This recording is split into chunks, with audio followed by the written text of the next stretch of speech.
Canada's junior field hockey team had World Cup dreams, but the tournament's been cancelled and they're stuck in South Africa.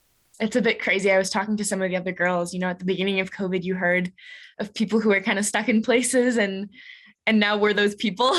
A web of international travel restrictions from Canada and others, targeting South Africa and its neighbors, even as the Omicron variant is now being detected in countries around the world.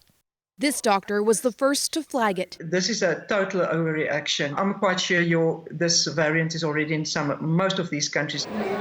The World Health Organization has also denounced the measures, while South Africa's president described them like this: unscientific travel restrictions that only serve to further disadvantage developing economies.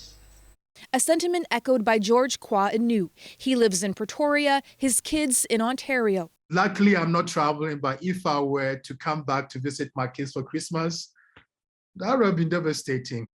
Some experts argue travel bans can slow the spread of a virus, but the benefit goes down as it's found in more places.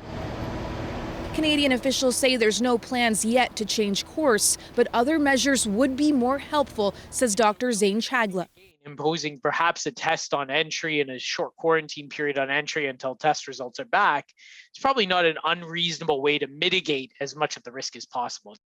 Charles Kutsia is in South Africa from BC, visiting his 80-year-old father who's been facing health issues. Since I've arrived, it felt like the bulk of my time's been going into figuring out how to get back home again, instead of attending to what I actually came here for. So it is incredibly frustrating. Precious time lost to a policy that may not have the intended effect.